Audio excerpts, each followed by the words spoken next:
Triple Crown winner, a Breeders' Cup winner, a horse of a lifetime!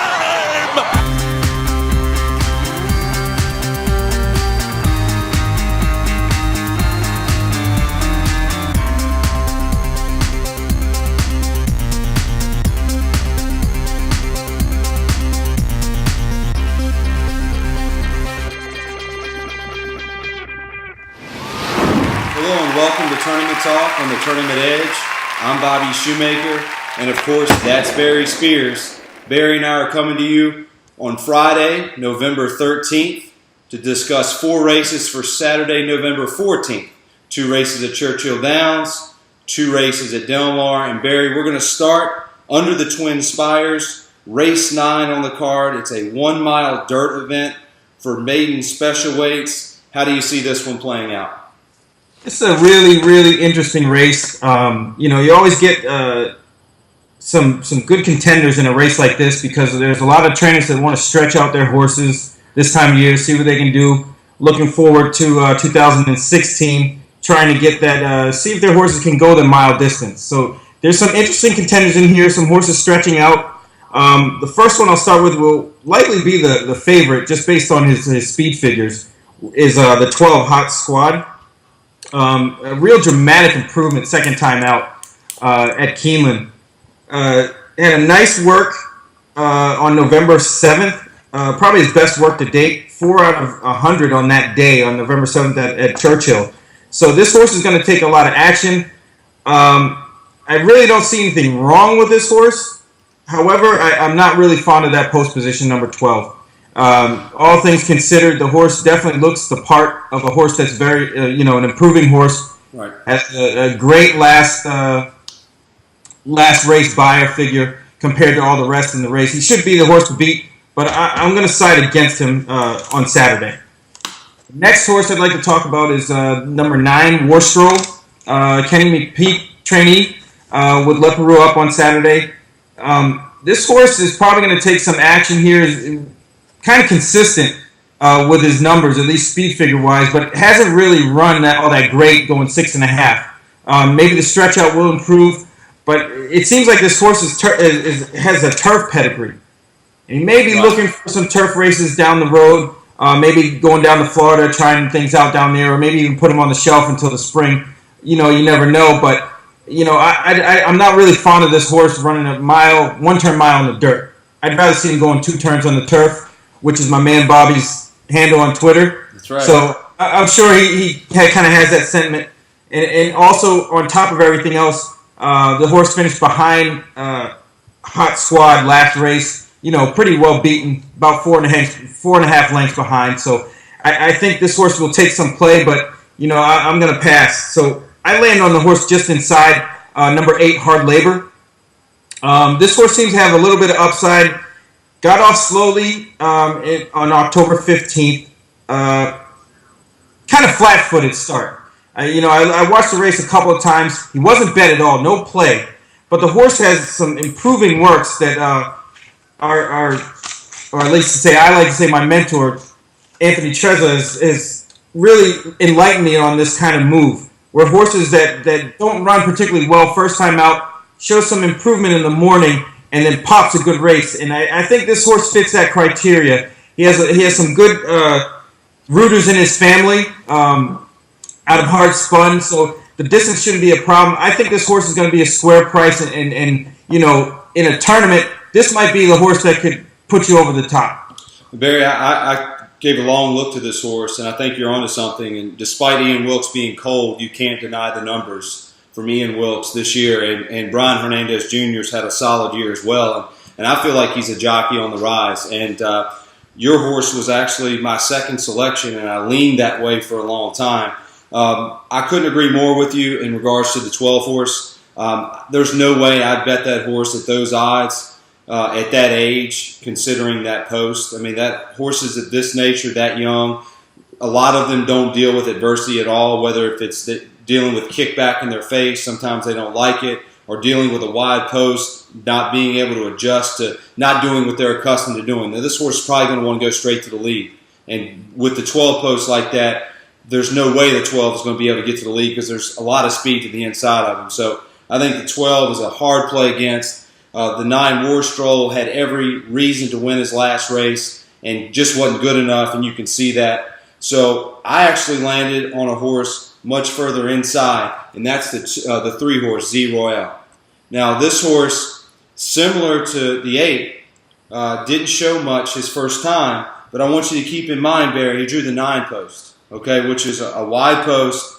So he gets an excuse for weakening late, but he actually was valiant dealing with the adversity that he dealt with, going 4 wide all the way around the racetrack. He did fade late, but I thought it was a valiant effort considering the adversity he had to deal with. And he also came back with some solid drills, Barry. 5 furlongs and 1 minute flat, beat 42 home on November 2nd, turned around on November 9th, which is 7 days apart, well spaced. And I know it's only 4 furlongs and 48 4/5, but I think it was just more of a maintenance breeze than anything else. I think this horse is ready to pop, and I love Florent Giroux. I think he's one of the best jockeys in Kentucky, if not the best.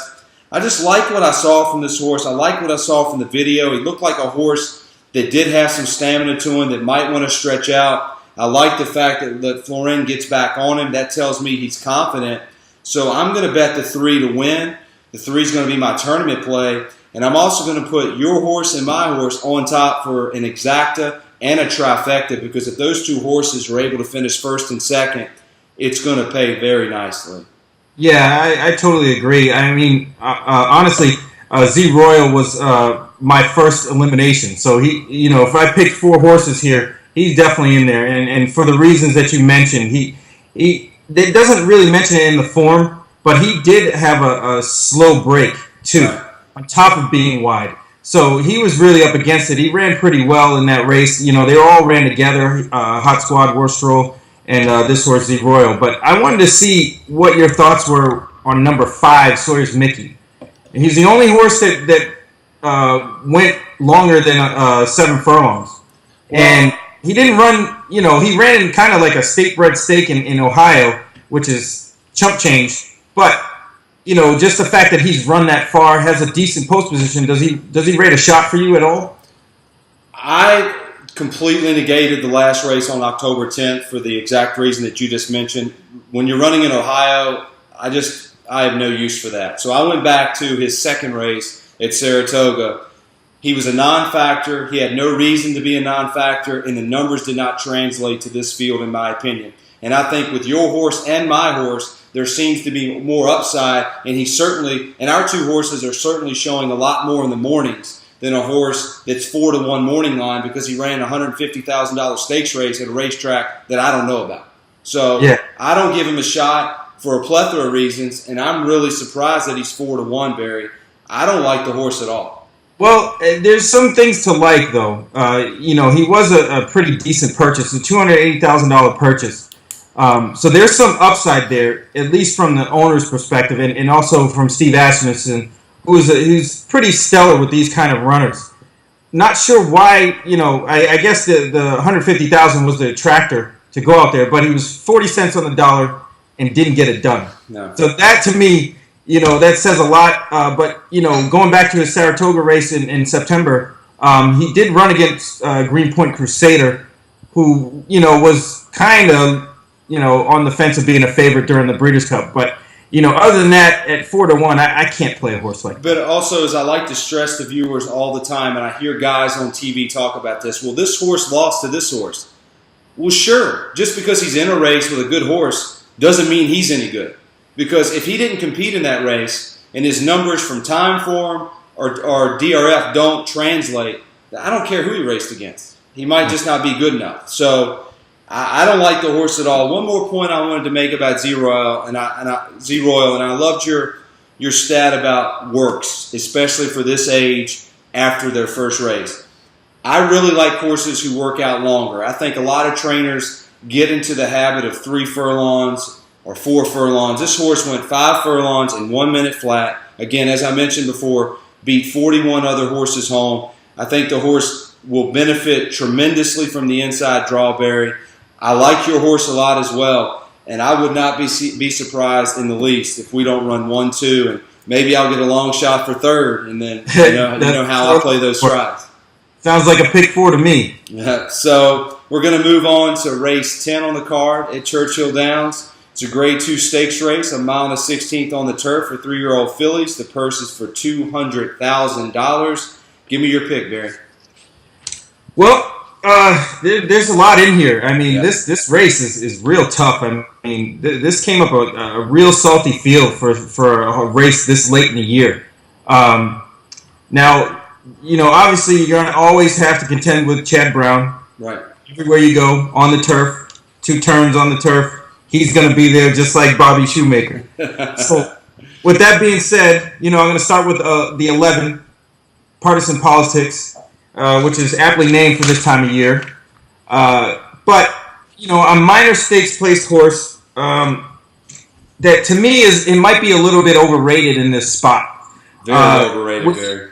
Was in with, with tougher horses, Grade 2, Grade 1, and just didn't fire at all. But when back in with, 200,000 non-graded types, the horse runs great.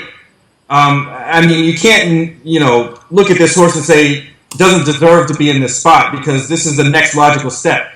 Is a Grade 3 out of those non-graded stakes, right. And probably will give a good account of herself. But I'm going to side with others here. Chad's numbers second off the layoff are great, but I just don't think this is the right horse in this spot. His other horse, who I took a long look at, and it's Tammy the Torpedo, number 5. Again, another second off the layoff horse, great numbers there. This horse is probably on the verge of a breakthrough more than Partisan Politics. And I only say that because it was lightly raced last year, came back and ran a number that was equal, if not a little bit better than her numbers from last year. Albeit in an allowance race with competition that she just blew away.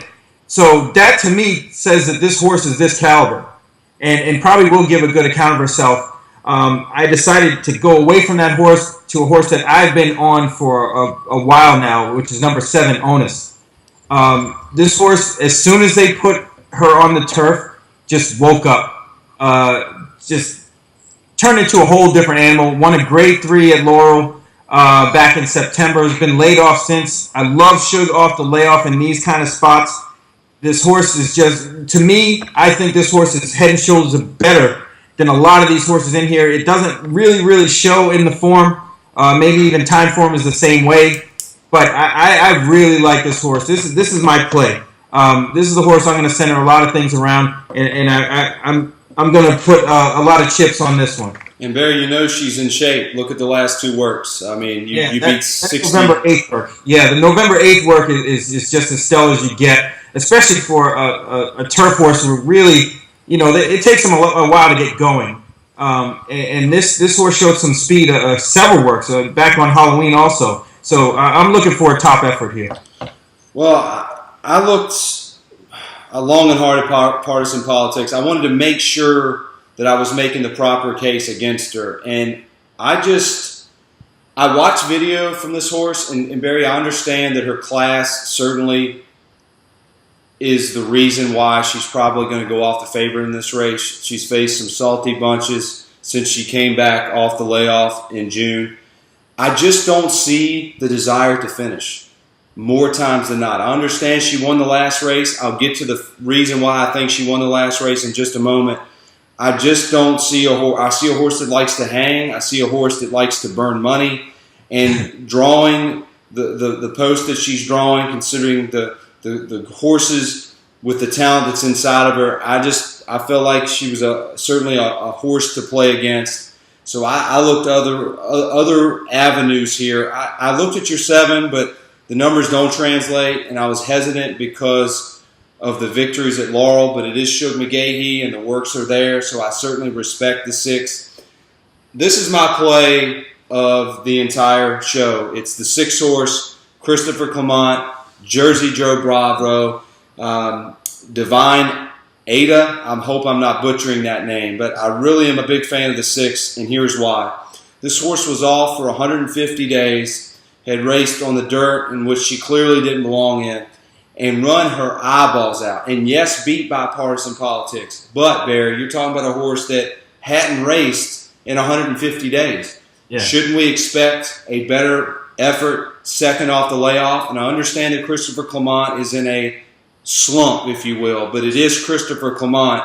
And we are talking about Joe Bravo, which, as we referenced a couple of weeks ago, has the biggest ROI of any jockey in the United States of America in stakes races. Now, that may have changed after the Breeders' Cup. I haven't looked that number up, but he's obviously having one of the best years of his career, if not the best. Clement has proven time and time again that he's one of the best turf trainers, one of the best trainers in the country. And Barry, if you look at that effort from the 6th, off that layoff, considering the type of pace that this horse was in, they take blinkers off, Lasix are added. I'm hoping blinkers would allow this horse to relax a little bit, maybe lay off a little bit of a hot pace. I would take 10-1 and run with it. This is my top play of the weekend. I love this horse.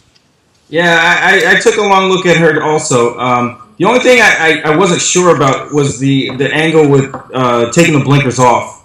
I had the sense that this horse might be a runoff. Not saying that the horse isn't talented. It's obviously talented.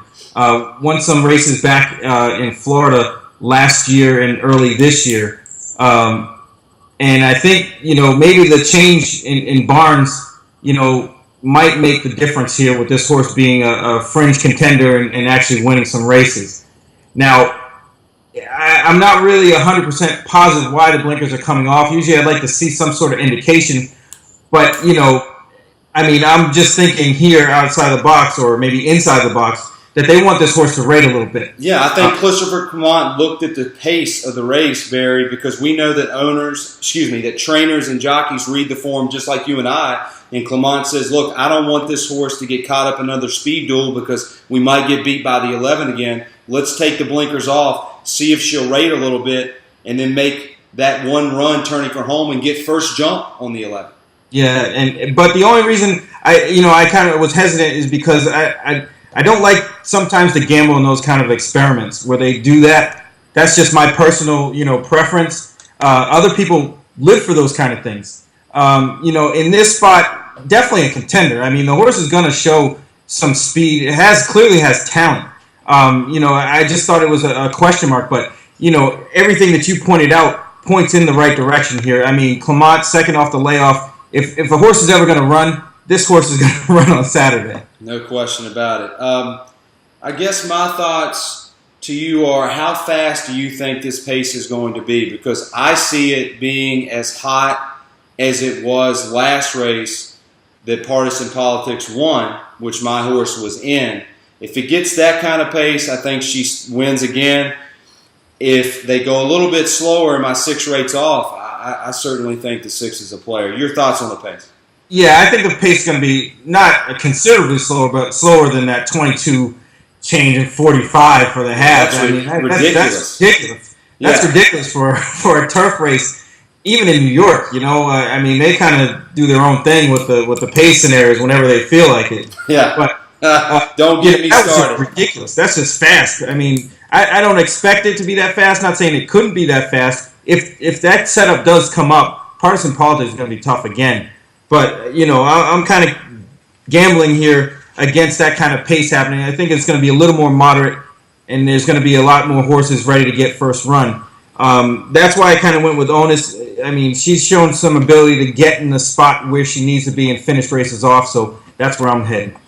Last thought here, both on our horses, because you seem to be a good predictor of the odds. I've been watching this the last couple of weeks when we talked about it, and you've almost been spot on. You get 6-1, I get 10-1. Are our horses going to be bet or not bet? I think it's going to be pretty even. This race is going to be spread out. There's a lot of talent here. Even the 2-horse rates a long shot.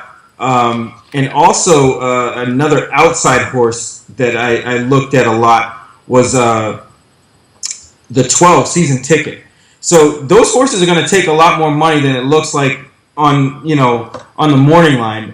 Even though Cassie's having a great year, he's having a great run right now. Fantastic year. Season Ticket is definitely one to contend with here. So I think the board's going to be kind of even. I mean, I'd be surprised if anybody besides the Ultimate Chalk will be over 7-1. I think they're all going to be about 7, 8, 9 to 1 in that range. Partisan Politics might be about 5 to 2, 3 to 1, maybe even 4 to 1, right as they have in the morning line. But I think this is going to be a real good board, a real good betting race, and this is one you definitely need to study and try to cash. Yeah, just a fantastic Saturday card at Churchill Downs, Barry, altogether. And I mean, what a fantastic fall meets thus far at Churchill Downs. And if the weather continues to cooperate, you're going to continue to see large fields and a lot of big prices. So we'll move on to the West Coast. Del Mar, race 6 on the card for Saturday, November 14th. It is a maiden claimer, a mile and a 16th for fillies and mares, 3-year-olds and up. Is it Yaya Girl, the 2-horse, Barry? That is your 5 to 2 morning line favorite. Do you have a horse that could beat her? Initially, I said no. Yaya Girl definitely has the talent, the speed, the stamina, everything that you want in a horse to win this race. First time over, I looked through this whole race, and that was my pick. But I went back, and you know, horses like Yaya Girl are always a mystery to me because they go up and down, claiming price to maiden special weight, Right. 62.5 down to 40. Just kind of an enigma, and also at way short prices here. Every time, I think the last 6 times the horses run, it's been odds on and hasn't come through. These are the kind of horses that I want to play against. Sure. I live for playing against these horses. I want this horse to beat me because I know, first of all, it'll probably be about 8 to 5, and there's no value. And if she does beat you, Barry, 9 times out of 10, it's not going to cost you a tournament anyway. Correct, and that's, you know, those are, you know, I call them freebies. You have those every once in a while when you get, you know, a horse that's just going to be tremendously overbet, and you have a chance to take a shot at somebody that, you know, if things fall the right way, can actually win. Exactly. Now, I'll go to the 8-horse who I took a long look at also, but another one just going to get overbet because of the drop in class. But I don't think this horse is ready for this spot. You know, once on the turf at 6.5, ran okay. Okay. But that's this horse's MO. I mean, the blinkers on will attract some money, and also the drop in class from maiden special weight down to 62.5. But this is not the horse for me. So I went one outside of Entebbe and went to Tucson. This horse has a lot of upside, which I like to see, especially on grass races, where, you know, there's some things that could happen during a grass race. Take your horse right out, first time starter, just kind of put it along on a good course. You know, I don't think the horse really liked the effort, you know, liked the track that day. I watched the race a couple of times, but, you know, I like Nakatani sticking with this horse. Second time out, second time long. I think this horse might show a lot more improvement. He was, you know, sold for 6 times his stud fee, or the sire stud fee, which is $30,000, which isn't much in a race like this. And they're running him for 62.5. That to me shows some confidence.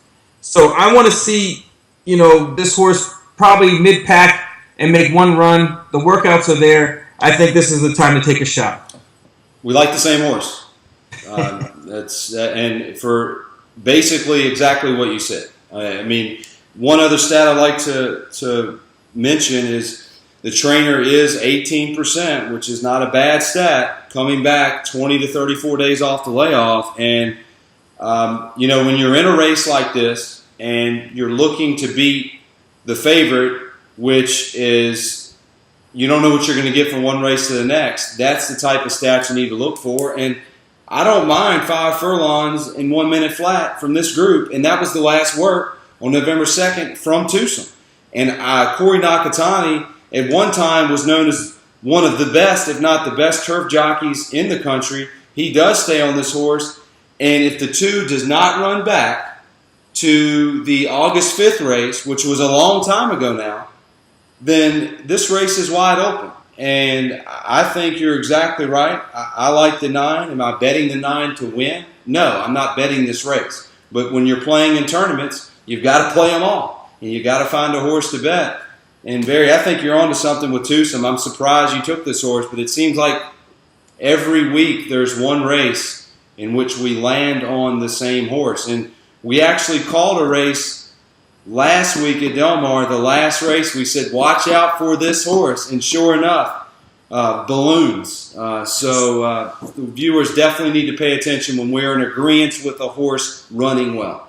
Absolutely. Now, there's a possibility that this 2-horse in this race will not hit the board. And that's a really good thing, especially for people that are playing it vertically, tries, exactas, right, things like that. Right. There is some things to like in here if you can get past the 2. But I've had horses like Twosome beat me over and over and over again. No question. And me kicking myself in the head afterwards, saying, "Why did I just not choose that horse?" And I can't let a horse like that beat me, especially in a race like this where it looks right for a horse to come up, step up at a nice price, because the favorites look suspect. Well, I think we're both on the right horse, and I think Yaya Girl is going to take a ton of money. And it could leave for some tremendous value for our 9. So last but not least, we'll land on the Grade 3 Bob Hope. It is race 8 on the card for 2-year-olds, $100,000 purse. Bob Baffert's got 2 horses in here, Barry. To me, they both look like the horse to beat. Who do you have? Yeah, I mean, I honestly couldn't separate the 2 of them. They are, to me, head and shoulders above the rest. Couldn't agree more. It's really hard to get by those 2. If I did, there's another horse, number 5, Mac Daddy Mac, who changed hands to the same connections of Mucho Macho Man. The horse was purchased privately after the first race. May show some improvement here, but I don't think they can contend with either one of the Baffert horses. Taze on Ice is just been stellar, the most accomplished in the field. Yeah. Definitely should drill this field here. And if he should falter, his stablemate, Dr. Dorr, looks like the one that will pick up the pieces. And the problem is, Barry, with the 5 that you pointed out with Gary Stevens aboard, a lot of people are going to be trying to beat the 2 Baffert horses, so the 5 is going to be overbet. So there's no value in this race at all. As you said, Taze on Ice has the most experience. He's faced some salty horses. And I know I'm going 2 starts back, Barry, and not to take anything away from the Santa Anita effort, but that race September 20th at Los Alamitos was stellar. I mean, he won by 7.5 lengths and was geared down. I mean, he could have won by 10 lengths if he wanted to.